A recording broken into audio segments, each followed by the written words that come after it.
감사합니다.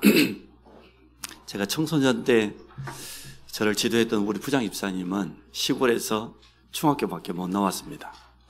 근데 이분이 장남이다 보니까 고향을 떠나지 못하고 부모님을 모시면서 농사를 짓는 그런 집사님이었습니다. 근데 이분이 저희들을 만나기만 하면 하는 말이 있어요. 잘한다는 거요. 잘 못하는데 잘할 수 있다는 거요. 하나님 말씀을 가지고 자꾸 우리에게 믿음을 심어요.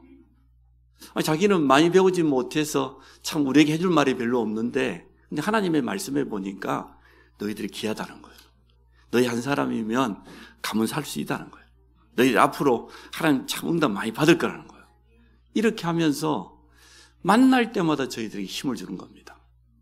나도 모르게 믿음이 자꾸 생기도록 만날 때마다 하니까. 그래서 저는 우리 장로님들이 청소년들을 데리고 상담을 하고 메시지를 다시 점검해주고 격려해주고 참 중요한 일이라고 생각합니다. 사람은요, 자꾸 믿음의 말을 들으면 각인됩니다. 믿음이 들어갑니다. 여러분이 그 불신앙의 말 자꾸 들어보세요. 남의 말 자꾸 해보세요. 어려워집니다. 그래서 제가 잊을 수 없는 분이에요. 지금은 이제는 은퇴 장로님 되셨는데 어떻게 그 시골에서 만날 때마다 믿음의 말을 하고 살리는 말을 하고, 그 시골인데 제 친구들이 참 응답을 참 잘 받았습니다. 우리가 우리 나라를 위해서 기도해야 됩니다. 사실 지금 위기 아닙니까? 어떤 위기입니까? 끊임없이 정쟁하고 분열하고 싸우고. 나밖에 몰라요. 우리밖에 몰라. 그냥 단순한 이기주의가 아니고 완전 극단적인 이기주의에 빠져가지고 나 아니면 다 적이야. 우리 아니면 전부 다 적이에요. 이러한 정치나 문화가 우리나라 안에 가득 차 있습니다. 교회까지도 그렇습니다. 지금까지 뭐 큰 교회가 싸우지 않고 있는 교회가 없을 정도이니까 여러분 어떻게 생각합니까? 이게 어떤 역사입니까? 에베소서 4장 26절 27절에 보니까 분을 내어도 죄를 짓지 말고 해가 지도록 분을 품지 말고 마귀에게 틈을 주지 마라. 흑암이 틈탄다니까요. 흑암이 틈타면, 흑암이 활동하면 반드시 그 다음에 재앙이 와요. 무한 공황 사태가 우연히 일어난 게 아니에요. 하나님의 손에 있어서 우연이 어디 있습니까? 필연이지. 하나님의 절대 주권 속에서 모든 우리가 봐야 안 되겠습니까? 이 나라가, 그것도 대통령이라는 분이, 여야 정치인이라는 분들이 끊임없이 분열하고 싸우니까 하나님 우리 사인 주는 건 아니겠어요? 그렇습니다. 그래서 우리는 정말 기도하면서 새해를 시작해야 될 줄로 믿습니다. 왜 자꾸만 말씀 따라가라고 하냐? 왜 언약 따라가라고 하냐? 우리가 언약 놓쳐버리면 누구나 다 그렇게 되어져요. 나도 모르게 과거의 나로 돌아가요. 지난 과거에 나는 하나님을 몰랐던 불신한 그 자체인데, 영적으로 죽어 있었던 그 자체인데, 그러다 보니 그 똑똑하던 분들이 이 일을 하고 있는 거죠. 그래서 우리는 깨어서 기도하면서 성령의 세움이란 인도받아야 될 줄로 믿습니다. 저도 우리 가족들이 막 다투고 막 좀 심하게 표현하면 집에 가면 막 1차, 2차 전쟁이 일어납니다. 어린 내 마음속엔 그랬어요. 얼마나 힘들었는지. 그러니까 우리 가정과 가문 후대에 계속 어려움이 온 겁니다. 어려움 정도가 아니고 이제는 이건 재앙이다 말할 정도. 누가 봐도 저 집은 망했네 이렇게 말할 정도가 되어버렸어요. 얼마나 우리 가족들이 싸우는데 전문성이 있었는지 끊임없이 분열하고. 그 성경은 분명히 말해놓고 있습니다. 야고보서 3장 4절로 11절에 보니까 우리 혀는 뭐와 같습니까? 큰 배를 보면 그 배를 좌로 우로 움직이는 키는 물속에 있는 작습니다. 우리 혀는 너무나 작지만 큰 배를 움직이는 키와 같다. 혀는 곧 불이요 불의의 세계라. 혀는 가장 작은 지체로되 온몸을 더럽힐 수 있다. 어떻게 같은 입을 가지고 하나님을 찬양하고 같은 입을 가지고 하나님의 형상 가진 주의 백성을 저주하느냐, 그리 말했어요. 제가 우리 가까운 목사님이니까 목사님이 자꾸만 글을 올려요. 글을 올리는 건 좋은데 이번에 이제 우리 뭐 피수저 사체로 우리 떠나간 목사님들 있잖아요. 그 목사님들을 그냥 막 조롱하듯이 올려요. 조롱하고 비난을 막 담아가지고 글쟁이니까 평생 글을 써온 분이 글도 잘 써요. 계속 매일같이 하던 그 전문성 있게 자꾸 올리는 거예요. 응? 젊은 친구 하나는 아니 그 여호님께 정훈님보다 동굴 속의 박쥐 같아. 어떻게 그런 말을 할 수 있어요? 그래서 제가 참다가 글을 올렸어요. 목사님 이제 제발 좀 그만하시죠. 그분들도 개인 사정이 있고 교회 말 못할 사정이 있어 그런 것 아닙니까? 자꾸 조롱하고 비난하면 돌아올 수 없잖아요. 아니 다음에 그분들이 돌아오면 어쩌랍니까? 30년 동안 같이 했던 동역자를 우리가 이렇게 비난하고 조롱해버리면 이게 복음이냐? 이게 복음이에요? 내가 살 때, 제가 할 때는 복음 1도 없어. 이건 복음 아니에요. 이건 철저하게 사람 죽이는 거지. 그러니까 미안하다고 자기가 글을 올렸어요. 하도 글을 많이 쓰니까. 제가 처음이자 마지막으로 딱 하나 올렸다니까. 그분들은 30년 동안 우리와 함께 동역자인데, 아니, 사정 때문에 잠깐 떠나 있는데, 다음에 돌아오게 해야지. 그분들이 다시는 뒤돌아보지 못하도록 거기에다가 막 온갖 비난과 조롱을, 그게 맞는 겁니까? 그게 복음이에요? 이만큼 우리가 30년 동안 메시지 들었는데 복음 아니에요. 마태복음 5장 주님이 첫 마디예요. 뭐가 복이냐? 심령이 가난한 자가 복이 있어. 애통하는 자가 복이 있어. 궁일이 불쌍히 여긴 자가 복이 있어. 화평을 구하는 자가 복이 있어. 맞죠? 바꾸라는 거예요. 그래서 우리가 나라를 위해서 기도해야 됩니다. 우리 나라가 지금 그렇습니다. 이 시대를 놓고 기도해야 됩니다. 우리 한국 교회가 힘얻어 버리면 하나님은 이 나라 얼마든지 바꿀 수 있어요. 이거는 타 종교인 책임 아니다니까요. 천주교인 책임 아니에요. 우리가 이때에 정말 언약 붙잡고 기도한다고 하면 사무엘 한 사람이 미스바 운동 일으켰는데 이스라엘 재앙 끝났지 않습니까? 여러분 하나님 능력 믿으십시오. 내 한 사람이 정말로 오늘 이 언약 붙잡고 기도한다고 하면 하나님은 얼마든지 역사할 수 있다. 베드로전서 2장 9절로 12절로 했잖아요. 악을 악으로 갚지 말고 도리어 복을 빌어줘라. 하나님 다 보고 듣고 알고 있으니까. 갚는 것은 하나님 손에 있으니까. 그리 말했지 않습니까? 그래서 여러분 뉴스 보면서 너무 안타까워하지 마시고 거기에 마음 빼앗기지 마시고 기도하시기 바랍니다. 지금 내가 기도해야 될 시간표다. 정말 이 나라를 위해서 내가 지금 기도하지 않으면 누가 할 수 있겠습니까? 이 언약을 반드시 붙잡으시기를 주의 이름으로 축복합니다. 렘넌트 7명이 살았던 시대는 지금보다 더 위기시대였습니다. 그런데 하나같이 언약 잡고 승리했어요. 제가 제목 오늘 빛의 망대를 세우라 원단 메시지 1강을 중심으로 해서 말씀을 전하겠습니다. 제일 첫 번째, 영적 사실과 영적 세계가 있습니다. 어둠의 세력은 여전히 존재하고 있고 분명히 활동합니다. 시대마다 강대국들을 통하여서 정치 지도자들을 통하여서 끊임없이 우상을 만들어내고 저주재앙을 불러왔어요. 애굽에 10가지 기적이 일어났는데 전부 뭐였습니까? 애굽 사람들이 철저하게 의지했던 우상입니다. 그 우상을 하나님은 모세를 통해서 완전 깨뜨리고 나오게 했잖아요. 우리에게 주는 의미가 있어요. 아니 바벨론의 느부갓네살 왕이 두라 평지에다가 금신상을 만들었는데 그 신상 이름이 누부 신상이에요. 어마어마한 신상을 만들어 놓고 온 백성이 우상 숭배하게 만들었어요. 어떻게 됐죠? 본인은 정신 돌아가지고 저 풀 뜯어먹고 이슬을 베개 삼아서 그러다가 미쳤어요. 로마가 정복한 나라마다 제우스 신전을 만들어 놓고 우상 섬기게 했다가 결국은 폼페이 화산 폭발을 시작으로 해가지고 완전 무너져 버렸어요. 이게 어둠의 세력이란 말이에요. 우리는 잘 알고 있잖아요. 우상 숭배하면 아무 일이 없습니까? 불신자들이 귀신선교 제사 지내고 자기 집에다가 뭐 신 만들어 놓고 거기다 공을 지내면 아무 일 안 생깁니까? 영적인 흑암이 찾아옵니다. 저주가 찾아옵니다. 귀신은 복 줄 수 없어요. 귀신 들려있는 무속인 찾아가고 자꾸 점치고 구다고 어디가 부적 갖다 붙여놓고 거기다 정성 쏟으면 아무 일 없어요? 우리 잘 알잖아요. 악한 영이 분명히 공격해요. 틀림없이. 성경은 이 영적인 사실을 지금도 분명히 말해주고 있습니다. 3단체가 굉장히 좋은 단어를 들고 나왔어요. 어떤 단어를 들고 나왔냐? 봉사하고 기부하고 지구 문제, 난민들을 도와주고 굉장히 누구나 다 감동되잖아요. 불신자들은 뭐 넘어갈 수밖에 없어요. 그러한 좋은 단어들만 가지고 나와요. 인류 문제를 해결하겠다. 환경을 바꾸고 질병을 퇴치하고 아프리카를 돕겠다. 빌 게이츠 같은 경우는 자기 어마어마한 재산을 내놨잖아요.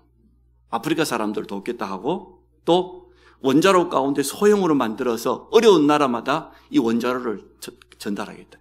자기 전 재산을 거의 재단에 넣어놓고 필요할 때마다 목돈을 계속 기부하잖아요. 이게 3단체입니다. 단 복음만 없어요. 너무나 좋은 단어인데 모든 사람이 넘어갈 수밖에 없는 지구 문제, 난민 문제, 환경 문제를 해결했다고 하는데 복음만 없어요. 이처럼 굉장히 미혹적입니다. 유혹당할 수밖에 없어요. 갈수록 영적인 문제로 시달리는 사람들은 너무나 많습니다. 답이 없으니까. 이게 어둠의 세력이에요.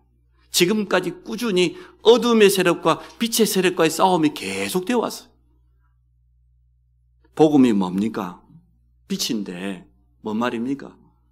사단의 12가지 전략 가운데 빠져서 일평생 동안 이용당하다가 영원히 멸망받아야 되는데 성경에 보니까 해방이라는 단어를 썼어요. 죄와 사망 그 저주에서 해방이다. 우리는 많이 안 시달려 봐가지고 해방이라는 말 잘 몰라요. 근데 좀 정말로 시달린 사람은 해방이라는 말이 뭔지 알아요. 제가 아는 권사님은 돌산이라는 섬에서 태어났는데 섬을 벗어 육지로 시집을 왔어요. 종갓집에 큰 며느리가 된 거예요. 이래가지고 열심히 살고 딸 둘 놓고 늦게 아들 둘 낳았어요. 이제 종부로서 할 일 다 한 거죠. 그런데 밤만 되면 귀신이 샤워하고 옆에 하고 자꾸 툭툭 치는 거예요. 야, 이 시골 마을에 아무도 지키는 사람은 없는데 도둑놈이 오면 어쩔 거냐? 니라도 깨갖고 지켜야 될 거야. 맞는 말이죠? 방범해야 된다, 방범. 이래가지고 밤에 딱 자기를 불러내가지고 온 동네를 밤새 순찰하게 만드는 거예요. 그러니까 남편이 애를 낳았는데 애를 젖을 못 줘요. 밤새 돌아다니는데 또 그 다음날 되면 또 찾아와서 툭툭 치면서 야, 나하고 오늘 어디 좀 가자. 어디를? 오늘 부산 좀 갔다 오자. 광양에서 그 화물차 일도 타고 부산 갔다 오기 쉽지 않습니다. 밤새 갔다 오고 또 한 3일 지나면 어디 한번 가자. 그 사람이 복음을 받았어요. 자기는 아예 단골 무당이 있었어요. 얼마나 힘들었던지. 그 사람에게 다가온 해방이란 단어하고 여기 지금 우리처럼 좀 덜 시달려고 온 사람하고 또 가겠어요? 같을 수가 없어. 해방이라는 이 단어가 복음은 뭡니까? 사단의 손에서 해방되는 겁니다. 지옥 저주 권세에서 해방된 겁니다. 이게 복음이에요. 복음 받는 순간 성령께서 내 안에. 사실은 우리는 참 너무나 부끄러운 부분 너무 많은데 근데 성령께서 성전 삼으시고 나와 함께. 이게 복음이에요. 세상 끝날까지 우리와 함께 하겠다. 그래서 고린도후서 5장 17절에 뭐라 했습니까? 이전 것 지나갔다. 새로운 피조물이 되었다. 새 생명을 우리가 얻게 되어진 겁니다. 이제 한 가지만 주의하면 돼요. 나라고 하는 거예요. 분명히 복음 받았는데 그리스도가 내 주인 된 거 분명히 믿음 고백하는데 그런데도 결정의 순간에 뭐가 올라와요? 나. 갈라디아 2장 20절이 안 돼. 내 마음대로 해야 되고 내 뜻대로 해야 되고 그것도 옳은 말 하면서 제일 안 되는 게 갈라디아 2장 20절. 나 죽었어? 죽기는 뭘 죽어? 여전히 뻘뻘 살아있는데 내 마음대로 안 되면 뭐 화가 나서 못 견디겠는데 그게 뭐 죽은 거야? 우리가 제일 안 되는 게 세 번째입니다. 복음은 내가 죽는 건데 그리스도가 주인 되는 건데 고백은 그렇게 하죠. 우리가 배웠으니까. 입으로는 그렇게 되는데 실제로 삶에서는 안 돼요. 오늘 여러분 바꾸시기 바랍니다. 우리는 해방된 신분이에요. 우리는 성전이에요. 이제는 나라고 하는 거 그리스도가 주인 되어버리면 다 끝납니다. 자, 이 귀한 복음의 빛을 가지고 우리나라에 찾아온 분들이 있습니다. 1885년에 첫 번째 선교사님이 발을 디뎠다고 하는데, 그럼 올해가 지금 복음 들어온 지 140년 되는 해지요. 보통 해가 아니지요.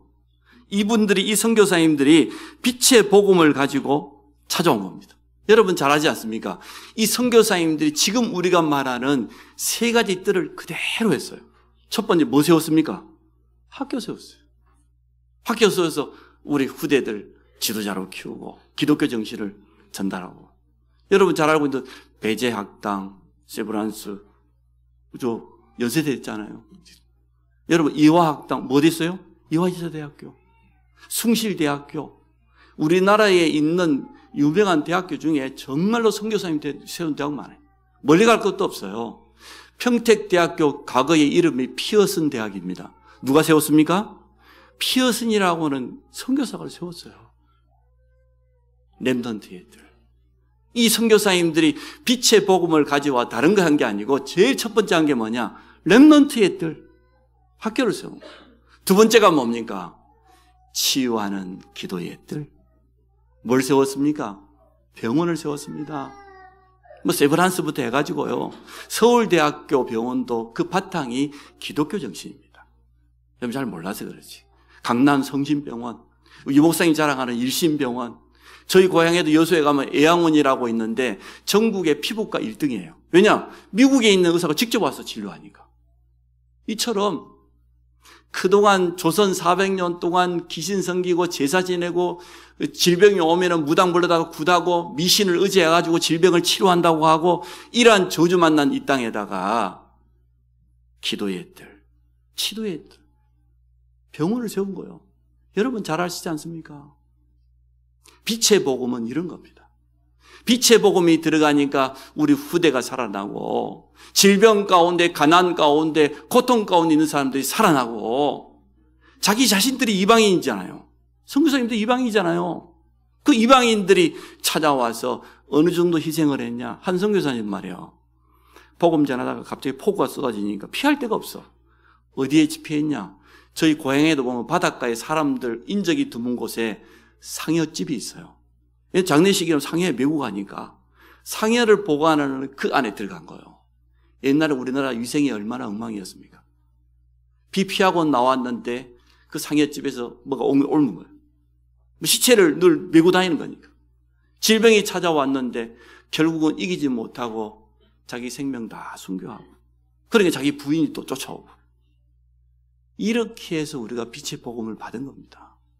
우리가 받은 복음이 어느 집사님이 와서 예수 믿으라 그리 받은 게 아니고 벌써 140년 전에 선교사님들이 와가지고 생명을 걸고 순교하면서 우리에게까지 전해준 복음입니다. 복음의 가치를 정말 아셔야 돼요. 그 어두움의 세력, 빛의 세력이 있어요. 우리는 빛의 세력이에요. 빛 가운데 왔어요. 두 번째, 빛의 망대를 회복합시다. 구원받은 상도에게 오늘 어떤 빛이 임했으니 오늘 본문만 봐도 알지요. 창조의 빛이 임했습니다. 흑암과 혼돈과 공허가 가득한 그 땅에 빛이 있으라. 창조의 빛이. 당연히 어두움은 물러갈 수밖에 없죠. 우리 속에 잃어버렸던 하나님의 형상을 예수 그리스도 영접함으로 말미암아 회복했는데, 그래서 그냥 창조의 빛이다 않고 다시 살아났다 그래서 재창조의 빛이라고 표현하기도 하잖아요. 빛이 있어라. 또 어떤 빛이 임했습니까? 어둠과 캄캄한 가운데 만민이 가려져 있는데, 그러니까 우상 숭배하죠. 망하는 줄도 모르고 제사 지내고 그렇게 살잖아요. 거기에 여호와의 영광의 빛이 임했다. 간단하게 제가 설명하랍니다. 오늘 본문에 보니까 4절에 그 안에, 예수 그리스도 안에 그 말이지요. 생명이 있었으니 이 생명은 사람들의 빛이다. 근데 빛이 어둠이 깨닫지 못한다고 그랬어요. 근데 9절에 보니까 참빛, 곧 세상에 와서 각 사람에게 비추는 빛이 있었나니. 또 11절에 보니까 자기 땅에 오매 자기 백성이 영접하지 아니하였으나 영접하는 자 곧 그 이름을 믿는 자들에게는 하나님의 자녀가 되는 권세를 주셨으니. 맞지 않습니까? 참 빛 되시는 그리스도께서 오셨어요. 참 하나님이 우리 인간을 구원하려고 사람의 몸을 입고 이 땅에 찾아오셨어요. 알고 보니까 생명의 빛으로 오셨어요. 영접하기만 하면 돼. 아무런 조건이 없어요. 여러분, 이 빛으로 날마다 힘을 얻으시기를 바랍니다. 우리에게 임한 빛을 바라는 망대를 세우시기 바랍니다. 알고만 있으면 돼요. 내게 어떤 빛이 와 있는지. 창조의 빛이 와 있다. 여호와의 영광의 빛이 와 있다. 그것도 어둠과 캄캄한 가운데 바랄 수밖에 없는 생명의 빛 대신 그리스도께서 내게 찾아오셨다. 어두움은 빛을 이길 수 없어요. 빛이 들어오면 떠나는 겁니다. 여러분 증거 있지 않습니까? 저도 우리 가정과 가문에 증거 있어요. 완전 어두움, 완전 재앙, 후대까지 내려가는 저주의 대물림, 그 속에 제가 있었습니다. 그런데 예수 그리스도 복음의 빛이 들어왔는데 하루아침에 된 건 아니지만 어두움이 무릎 꿇기 시작하더니 지금은 어두움이 힘을 전혀 못 써요. 여러분, 한 사람만 빛의 망대를 딱 들고 있으면 가정과 가문 후대는 살아납니다. 틀림없습니다. 여기 있는 많은 증인들이 있지 않습니까? 우리 과거가 어둠이잖아요. 어두움 가운데 있었는데 말이에요. 우리에게 임한 빛을 바라는 망대를 세워야 되겠습니다. 마태복음 5장 14절에 보니까 너희는 세상의 빛이다. 빛이 내 안에 임했다 그 말이죠. 이제는 등불을 켜가지고 감춰놓으면 되겠냐. 등경에 올려놓는 것처럼 우리 안에 있는 빛을 감추지 말고 드러내라. 세상 가운데. 베드로전서 2장 9절에 보니까 어두움 가운데 있던 우리를 불러내어서 그 기이한 빛을 뭐요? 선포하라고. 드러내라고. 이게 오늘 제목입니다. 우리에게 임한 빛. 선교사님들이 자기 생명을 걸고 와서 우리에게 전달해 준 그 복음의 빛이 어떤 빛이냐 말이에요. 모든 사람을 살릴 수 있는 그런 빛이다. 모든 저주를 무너뜨릴 수 있는 그런 빛이다. 자, 세 번째 간단히 결론 맺습니다. 이제 기도 24에 도전하시기 바랍니다. 우리는 유일한 해답인 복음을 가지고 있는 남은 자입니다. 그냥 남은 게 아니에요. 완전한 해답이요. 누구에게도 이 복음 주면 다 살아나는 복음 가진 남은 자로 여러분 인생을 살아가시기 바랍니다. 무조건 기다리는 게 아니고 이 복음을 충분히 누리면서 기다리는 것 아닙니까? 응답이 빨리 안 올 때 많잖아요. 우리가 언약 붙잡고 있는데 그 언약이 금방 이루어지면 참 좋겠는데 어찌 보면 우리 가정과 가문 복음화가 가장 늦잖아요. 그런데 정확한 언약 붙잡았다고 하면 얼마든지 기다릴 수 있습니다. 뭐 하면서? 복음 누리면서. 이 언약을 누리면서 여러분 기다리시기 바랍니다. 시대마다 복음 가진 남은 자들을 통해서 하나님은 새로운 시작을 했습니다. 그것을 구루터기라고 합니다. 밤나무, 상수리나무가 배임을 당해도 구루터기 남아있지 않냐 말이에요. 구루터기를 통해 하나님 새로운 시작을 하시겠다. 복음만이 생명 살릴 수 있고 재앙을 막을 수 있기 때문인 줄로 믿습니다. 두 번째, 복음의 능력을 가지고 있는 남는 자입니다. 네 가지 단어를 목사님 썼는데요. 남는 자, 복음의 능력이 어느 정도냐? 우리나라의 그 유방암 최고 권위자라고 하는 이희대 박사님이 이런 글을 썼어요. 희대의 소망, 이란 책을 썼어요. 우리나라 최고의 권위자라고 합니다. 자기 몸을 돌보지 않고 얼마나 열심히 했는지요. 어느 날 친구한테 가 진단해 보니까 말기야, 사기암이에요. 친구가 뭐라고 진단했냐? 오래 살면 6개월, 빠르면 1개월. 이 진단을 받게 된 겁니다. 어떻게 했어요? 그런데 이분이 이제는 시한부 선고를 받고 나서 자기 인생을 돌아본 거예요. 나는 어렸을 때 주일학교 다녔었고 말이야. 미션 스쿨도 나오고. 그런데 도무지 예수 그리스도가 안 믿어져가지고 부인하고 살아왔는데 내가 지금 내 인생에 갑자기 암이 찾아와 버렸어. 뭐라고 표현하냐? 이 암이라는 놈이 나한테 물어보지도 않고 내 안에 들어와 전세를 산다 그랬어. 그렇게 표현했어. 참, 이 똑똑한 사람은 표현이 좀 다르죠. 물어보지도 않고 왔대. 물어보고 오는가요? 안 물어보고 와요. 근데 거기에서 자기 인생을 한번 돌아보면서 깨달은 겁니다. 하나님 앞에서 자기 인생을 완전 바꾸고 전환점을 예수 그리스도를 마음속에 영접하고 어차피 6개월, 어차피 1개월 이리 사나 저리 사나 어차피 죽을 거 계속 진료한 겁니다. 계속 진료하고 자기 알고 있는 사람들에게 편지를 썼어요. 나 이제 곧 죽는다. 자기 아는 다 지인이니까. 내가 이렇게 예수를 믿었다. 근데 암이 왔는데 전혀 불편하지 않다. 너무 평안하고 기쁘다. 자기 아는 사람이 어차피 많이 살아 6개월이야. 다 전달한 거. 놀라운 일이 났어요. 건강한 사람이 편지 써도 참 영향받을 건데 그 편지를 보고 많은 친구들이 지인들이 회개하고 돌아왔어요. 근데 그분이 6개월 살았냐? 아니요. 10년을 살았어요. 그러면서 희대의 소망이라고 하는 그런 글을 쓰면서 암은 나를 하나님 만나게 해준 복덩어리다. 사람들은 절대 암 때문에 죽지 않는다. 암이 가져다 준 그 절망이라고 하는 그 때문에 죽는다. 그걸 흑암이라고 그래요. 암 중에 가장 무서운 암이 뭐예요? 흑암이에요. 소망을 잃어버리고 절망 가운데를 우리를 나락으로 떨어뜨리는 그 흑암은 지금도 역사해요. 뭐 일을 통해서 사람의 말을 통해 역사하든지 뭘 통해 역사하든지 사건을 통해 역사하든지 우리의 가장 소중한 믿음만 뺏어가려고 해요. 그렇지 않습니까? 왜 극단적인 선택을? 절망이 찾아왔기 때문에 나는 더 이상 안 된다고 하는 소망이 전혀 없기 때문에 잡혀버린 것 아닙니까? 여러분 영적 싸움 하시기 바랍니다.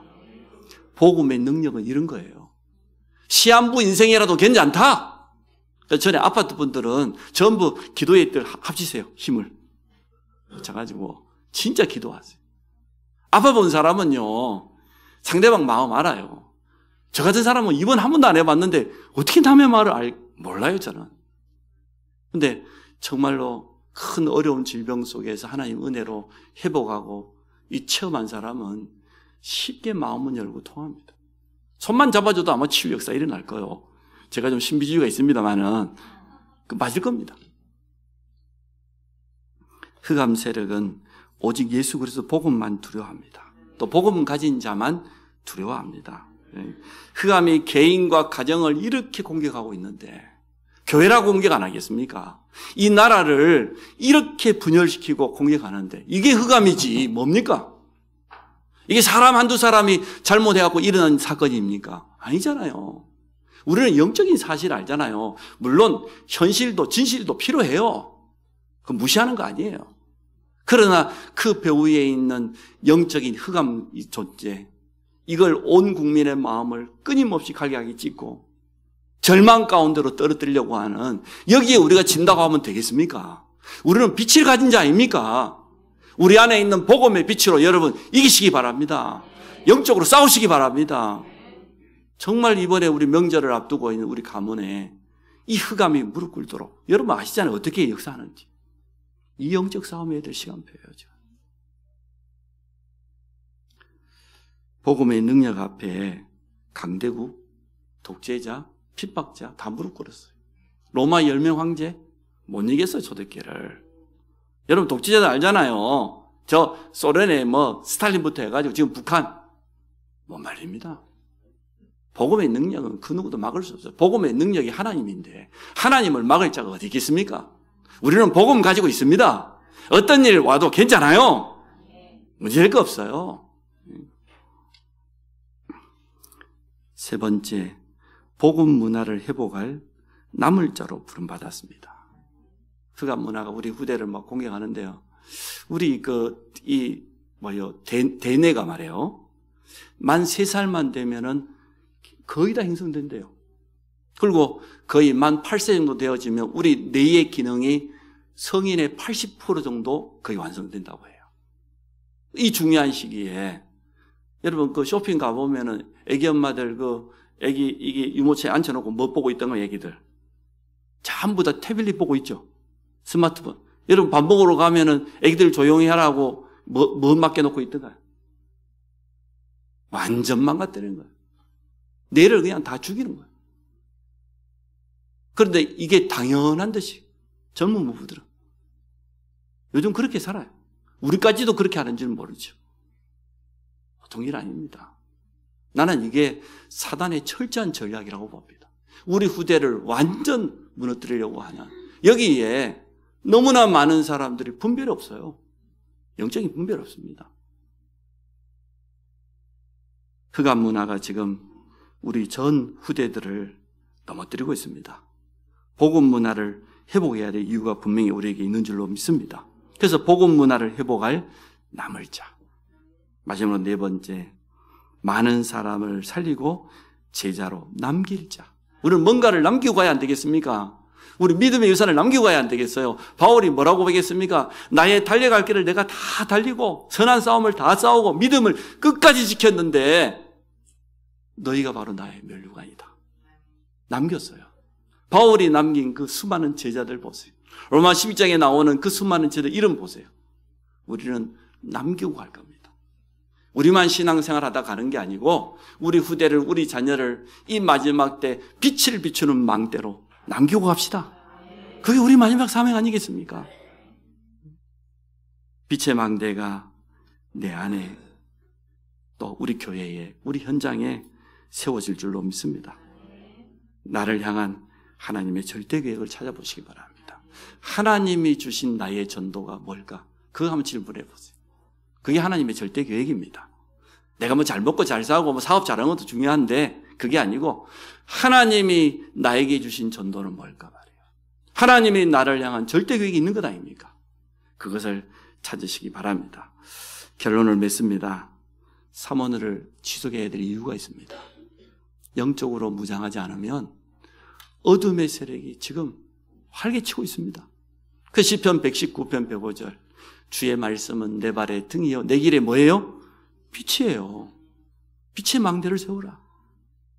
삼오늘로 영적 무장하고, 두 번째, 삼오늘로 내 안에 빛의 망대를 세우는 겁니다. 빛을 가진 성도들이 모이는 곳이 교회고, 빛을 가진 성도들이 가는 곳이 현장 아닙니까? 그러면 그 현장에 흑암은 반드시 무너질 줄로 믿습니다. 선교사님들이 140년 전에 들어와서 우상으로 재앙 만나 있는 이 조선 땅에 빛의 복음을 선포했어요. 후대의 뜰을 세웠어요. 학교를 세우고. 병원을 통해서 미신, 옛날에는 큰 명 걸리면 미신 의지했잖아요. 귀신 문화에 빠져 있는 이 민족을 치유했어요. 그리고 자기들은 다 순교하고 자기 가족도 후대들까지 순교하고. 우리는 알고 있습니다. 우리 안에 임한 빛이 어느 정도 빛이냐? 창조의 빛이라. 다른 거 다 잊어먹어도 여호와의 영광의 빛이라. 아무도 빼앗을 수 없어. 생명의 빛 대신 그리스도가 내 안에. 그래서 우리를 향하여서 너희는 세상의 빛이다. 일어나서 빛을 발해라. 기이한 빛을 선포해라. 이 응답 받으시기를 주의 이름으로 축복합니다. 하나님, 우리를 빛의 자녀로 또 빛의 망대로 불러주신 것 감사합니다.